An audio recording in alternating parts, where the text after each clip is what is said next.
Que tenemos el récord del mundo en querernos. Nunca nadie ha batido nuestra marca de besos. Nadie nos gana los te quiero, ni tan siquiera los te echo de menos. Con una mirada me lo dices todo, con una mirada pero de otro modo. Con una mirada me entregas la vida. No hace falta que hables ni que yo te diga. Con una mirada me lo dices todo, con una mirada pero de otro modo. Con una mirada me entregas el cielo. No hace falta palabras para decirte quiero.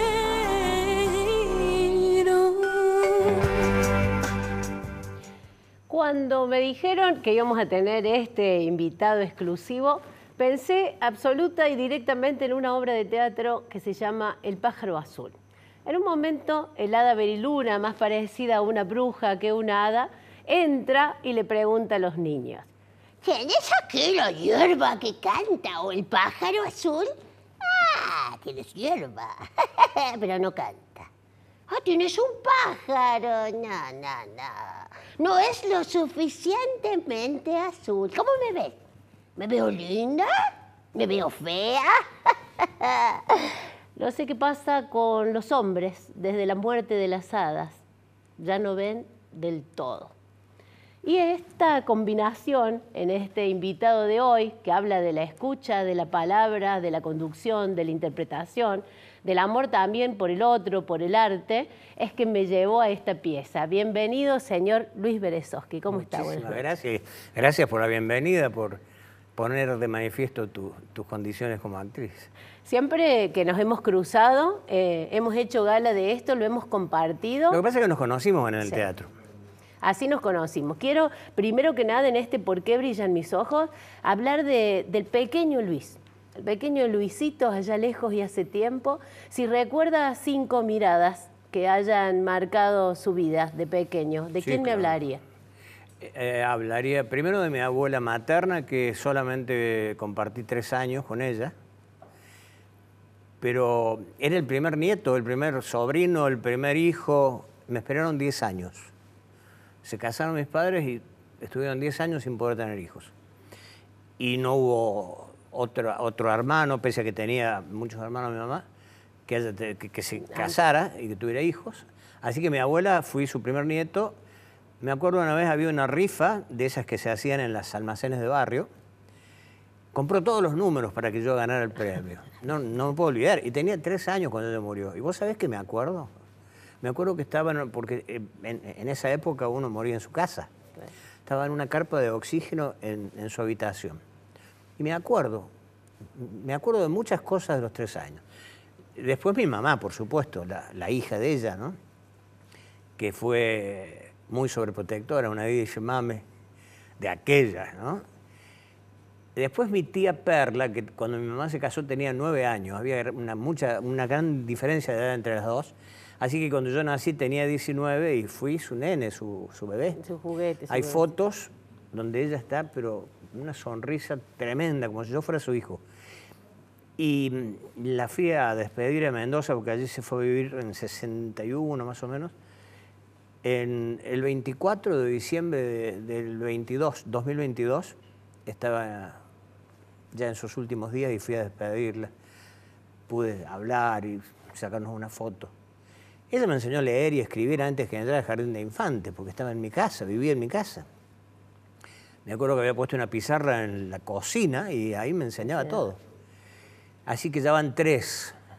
Después está la mirada de mi papá. No puedo ignorarlo porque fue un buen padre. Fue un buen padre.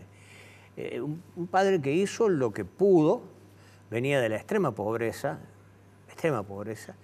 y tuvo sus 2 hijos universitarios, tuvo 2 nietos universitarios que viven de su profesión, aunque él no los vio, lamentablemente. Tanto mi mamá como mi papá murieron muy jóvenes.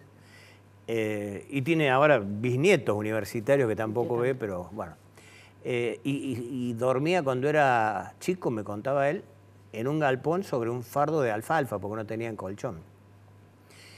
Pero terminó siendo contador de una gran empresa, después fue jefe de la Unión Telefónica, antes que se estatizara en el 43, 46. Mi mamá también, si bien su posición, la de su familia era un poco más acomodada, también tuvo que lucharla. Trabajaba de maestra en Río Ceballos y vivía en Huerta Grande. Tenía que ir a Terminal de Córdoba, de ahí a Río Ceballos. Bueno, esos ya van 4. Y la quinta voy a nombrar a mi maestra de cuarto grado, porque es amiga de Facebook. Epa, Sí. muy bien. Un día estaba en la radio y llaman por teléfono al contestador, ¿te acordás? Sí. No sé si lo usan todavía. A veces hay días que sí y hay días que no. Pregúntele a Luis Berezós, porque claro, todos creían que era un tercero el que atendía el contestador. contestador. Y era uno mismo. Pregúntele a Luis Berezós si se acuerda de su maestra de cuarto grado. Y entonces sí, porque aparte era una chica de 19 años preciosa. Claro. Iba en una Vespa. Nosotros éramos chiquitos, teníamos 9 años, pero igual. En una Vespa, mira En qué una Vespa. adelantada la señora. Sí, sí, sí. Era nieta de Rafael Núñez, el ex gobernador de Córdoba. Y bueno, todavía tenemos, o sea, es joven, tenía 19 cuando era mi maestra, así que tenemos contacto por Facebook. Magdalena de Emoción sería el quinto, pero hay muchas maestras, hay mucha gente, hay muchas miradas. Decimos a veces que en la comunicación es un 30% lo que decimos y un 70% lo que no decimos. Que lo dicen las pausas, que los dicen los silencios. Son los más difíciles. Son los más difíciles de tener, de contener, de tener tensión dramática. Yo siempre digo, frase que aborrezco, pero yo siempre digo. Yo siempre digo. Cuando hablan de entrevistas, se acuerdan de mis entrevistas, más que cualquier otra cosa. Sirve mucho la psicología para eso, porque la entrevista es fundamental, ¿no? Que el secreto es escuchar, no hablar. Yo veo algunos entrevistadores que están 3 minutos preguntando, o 5 minutos preguntándole al entrevistado, que lo único que le puede decir es sí, no. Claro, y no tiene... Yo también, qué sé yo. Sí, así lo veo. Mantener un silencio es como, es terrible. Un clima, ¿no? Claro. Pero bueno, decimos que el ser humano busca siempre lo que no tiene, ¿no? ¿Qué le faltaría a Luis si tuviera que pensar en qué le falta ahora? Y a esta altura del partido faltarían muchas cosas, pero creo que no me puedo quejar. Podría decir aquello de vida, nada me debes, vida estábamos en paz, porque yo quise ser locutor desde los 5 años. Yo actuaba en Jardín de Infantes. Yo vi la entrevista a Juan Ricardo Rodríguez Brizuela, fuimos compañeros en LB2 cuando empecé. Y podría irme y dejar lo que dijo él, porque era copiado, aparte, claro. tenemos 8 días de diferencia, él es 8 días menor que yo. Yo estudié declamación a los 5 años, estudié piano de 5 a 10 años,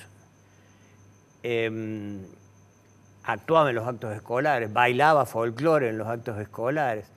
Debuté a los 10 años en un programa de radio infantil que conducía Víctor, no era Doña Tremegunda, que era el más importante, pero en LB2 se llamaba Ruscolandia, lo conducía Víctor Estasicín.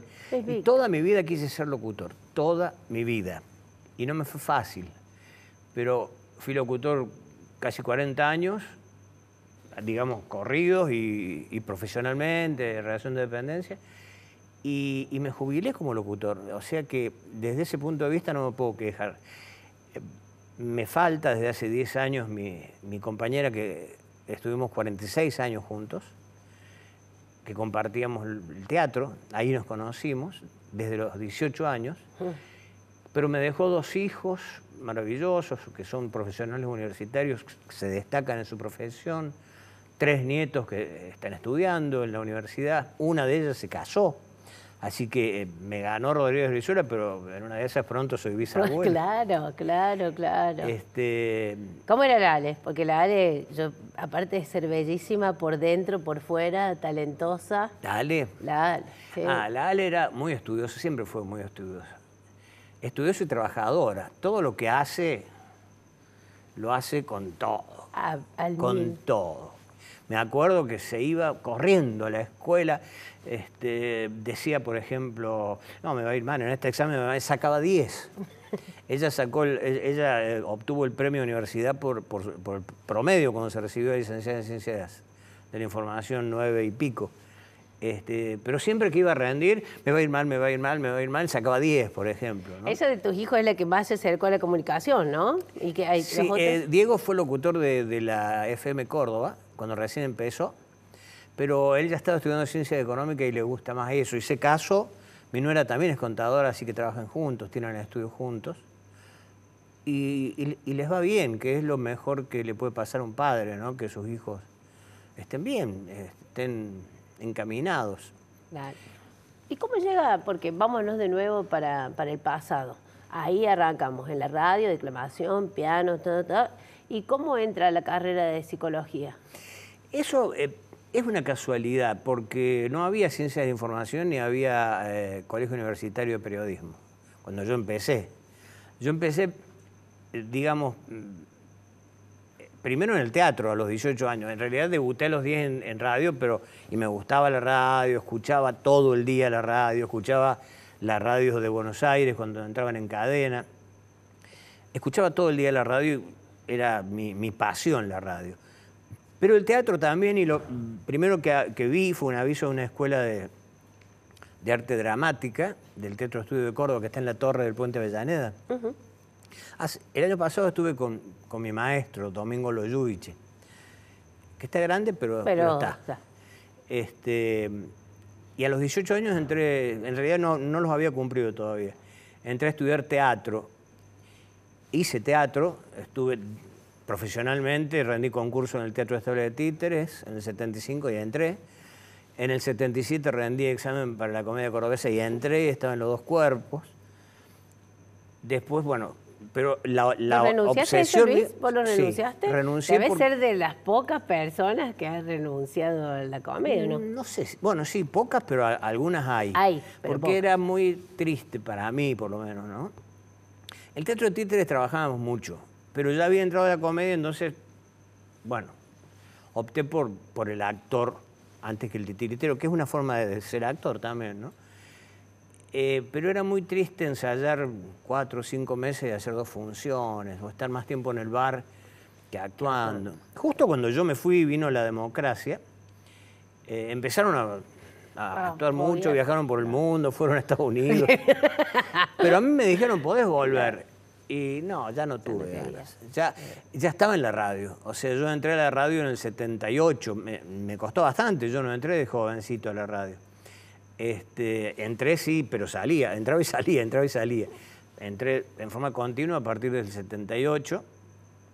Y yo ya me había recibido de psicólogo. Entré como psicólogo, eso fue lo más gracioso. Porque como no había escuela de ciencia de información, de periodismo, de locución, de nada, le dije a mi papá que me dejara ir al ICE, me dijo, no, vos tenés que ser abogado. Entonces yo me recibí a los 16 años en el secundario y entré a abogacía, cursé 2 años y no me gustaba, me fui, pero quería tener una formación universitaria. ¿Qué hago? Estaba entre letras y psicología. No sé por qué, pero me pareció que era lo más... Yo hacía teatro para niños, escribía, estaba relacionado. Y me sirvió mucho la psicología, primero para entrar, porque lo primero que hice fueron micros de psicología infantil, o sea, de orientación familiar. Muy bien. Y así entré. Y bueno, al director le gustó y me pasó a otras cosas y así. Y después para las entrevistas me sirvió muchísimo la Sí, por supuesto, y también para la escritura, porque todo lo que es la estructura dramática y la psicología del personaje, seguro. Acá lo vamos a dejar. Y más si trabajas para chicos, ¿no? Sí, y la importancia que tiene después en todo el devenir. Nos vamos a hacer una pausita en este preciso instante. ¿Por qué brillan mis ojos? Ya estamos empezando a conocer por qué brillan los de él. Es un buen tiempo para que pienses por qué están brillando los tuyos, si es que están apagados o no. Y si no, es momento de encender. Con una mirada me entregas el cielo, no hace falta palabras para decirte quiero.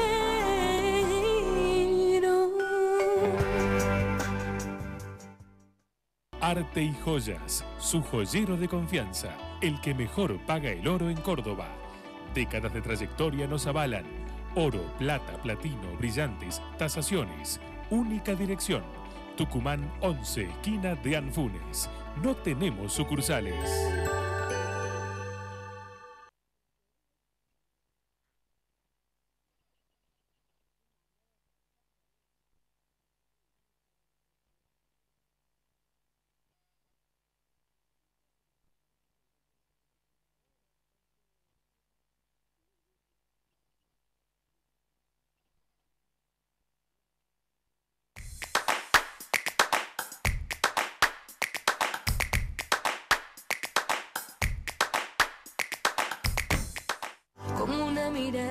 me entregas el cielo. No hace falta palabra para decirte quiero.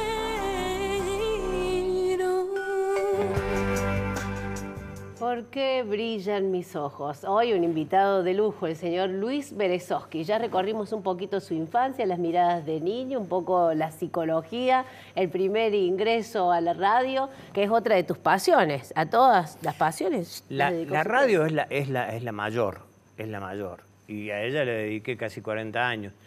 Me faltó decirte que yo me anoté en la primera promoción de Ciencia de Información. Pero trabajaba en un banco, porque estuve 11 años en un banco mientras buscaba entrar a una radio, que no era fácil porque había solo 4 de AM y todas tenían locutores. Una vez me presenté a un concurso, varias veces, llegaba a la final pero no ganaba. Pero claro, trabajaba en un banco, era padre ya de un chico, porque yo tuve un nene a los 23 años. Claro. Estudiaba psicología, estaba a punto de recibirme. En el 73 me recibí de psicólogo y en el 72 se abrió Ciencia de Información. Así que no cursé, no había forma. De hacer. Pero si la radio... Mira, yo también hice 2 años de Ciencia de la Información, pero yo quería hacer radio también. La radio es maravillosa. ¿Cómo definirías vos la radio? Es magia, no, creo que no hay un término, no es novedoso, pero tampoco encuentro un término que la reemplace. Que reemplace esta palabra, magia. Porque yo era chico y no había televisión cuando yo era chico. Eso muestra la edad que uno tiene. Claro, no habría en ese momento. Y entonces escuchábamos radio desde... A mí me despertaba Juan Carlos Mesa para ir a la escuela. Mi mamá era como Roberto Ortiz de aquellos tiempos. Tenía un programa que se llamaba El Despertador, que después lo hizo más adelante. Pero no tenía nada que ver, porque este era a las 7 de la mañana, era para despertar en serio. Y me despertaba con él y era una cosa, todavía lo recuerdo. Es más, tengo un carnet de socio. Del programa. Por supuesto, obra de mi mamá, no iba yo. Con la letra de ella, mi nombre y todo. Y después escuchaba a José González, que tenía un programa que se llamaba El Oyente Propone, Nosotros Complacemos, donde la gente pedía, nada nuevo, pedía discos y él ponía los discos que le pedía a la gente. Después, bueno, los radioteatros también. Yo fui a verlo a Jaime Cloner al circo Tony Sardinita, claro, que era un circo, de esos circos pobres que había, pero donde había radioteatro. Fui a ver La Gran Vía, que era una creación de Juan Carlos Mesa con actores, en el club que estaba a la vuelta de mi casa, que tenía escenario, donde se hacían bailes. Y a la noche entraban en cadena las radios, LB3 con Radio El Mundo, LB2 con Belgrano, y lo que era Splendid con Splendid, después fue Universidad. Y yo escuchaba a los Pérez García, el Gloster Tango Club, Juan Carlos Mareco Pinocho, Los Grandes de Buen Humor, Pepe Iglesias El Zorro. Y tuve Tarzán con César Llanos, Oscar Robito y Mabel Landó, que después tuve la suerte de entrevistarlos a todos. A casi todos. No, vámonos a donde dijiste, ingresaste a la radio para hacer el ciclo de psicología infantil. ¿En qué momento pudiste o hacer algo de lo teatral o cuándo pasaste a conducir? Bueno, a conducir empecé en Radio Universidad, porque en LB2 estuve 4 años como columnista, movilero. Hice de todo, salía a la calle con el móvil, eran handy en esa época, no había celulares. Claro. Hacíamos los operativos verano, en Carlos Paz, yo me trepaba lanchas, me tiraba en paracaídas, andaba a caballo, todas las locuras. A mí me gustaba mucho Nicolás Mancera, que hacía todas esas cosas, entonces yo un poco estaba influenciado por él. Y en las entrevistas estaba influenciado por Mareco, Juan Carlos Mareco Pinocho, a los dos los pude entrevistar. Entonces, yo el primer año fui un comentarista, un orientador, como hacía, qué sé yo, Borocotó, Sokolinsky, Arnaldo Raskowski, no sé si lo conociste en aquella época. Y el director de la radio, que era Juan Carlos Marlé, el director artístico. Marlé, sí, Marlé. También. Y al mayor Salas, que era porque era la época de los militares, les gustaba lo que yo hacía, cómo lo hacía. Y María Teresa Ochoa, que era jefa de locutores. Entonces un día me llama Marlé, me dice, ¿vos vendrías toda la mañana? Dice, yo estaba a punto de renunciar al banco. Dice, por supuesto, con un sueldo. Ayer, le digo. Yendo. Claro. Y ahí empecé en el 79 a ir todas las mañanas y hacer de todo. Primero hablaba de psicología, cuando venía un médico me metía, entrevistaba, o salía con el handy, entrevistaba médicos afuera, y después empecé a entrevistar a actores, cantantes y hacer de todo. Y después llega la intervención de Guillermo Rodríguez durante la época militar, que no le gustaba yo, y me echó. Echó varios. Entonces, al otro día, el 31 de diciembre me fui de LB2 y el 1 de enero estaba en Radio Universidad, ya con un programa propio, porque yo había entrevistado mucha gente de la universidad. Entonces ellos me conocían y me llamaron. ¿Cuánto tiempo en Radio Universidad? 4 años. Y de ahí saltaste a Radio Nacional. Radio Nacional. Ah, te has variado por todas. Sí. O sea, si había 4, las en Radio Nacional tuve un programa que se llamó Enhebrando Palabras, de entrevistas, durante 2 horas con un solo entrevistado. 2 horas. 2 horas.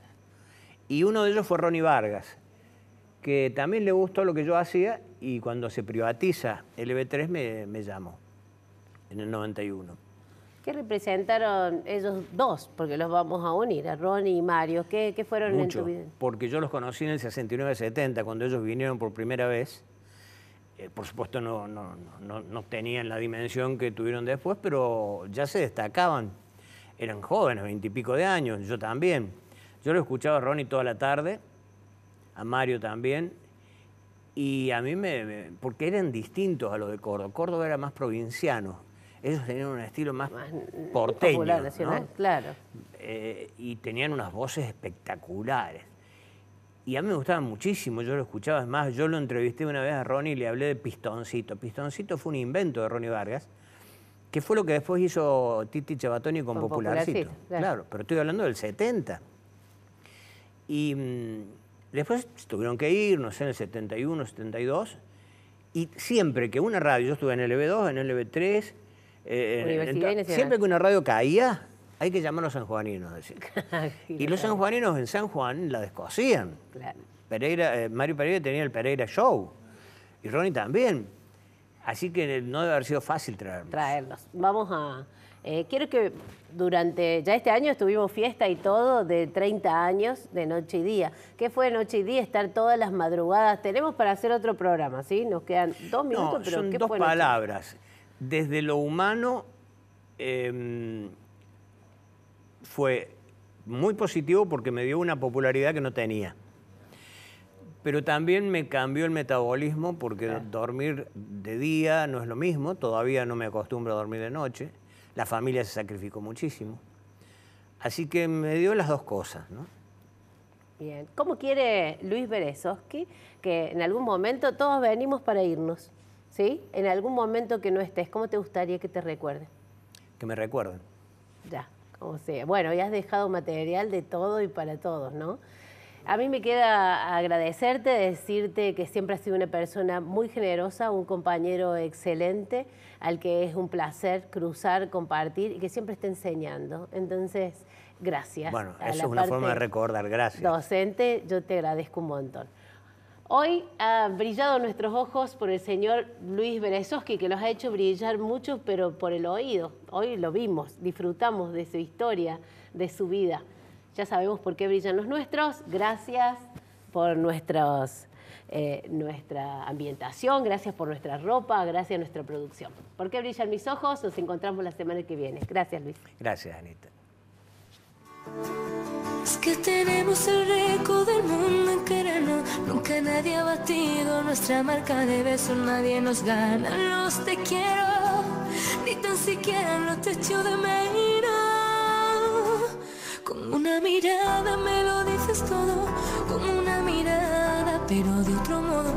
Con una mirada me entregas la vida. No hace falta que hable ni que yo te diga. Con una mirada me lo dices todo, con una mirada pero de otro modo. Con una mirada me entregas el cielo. No hace falta palabras para decirte quiero.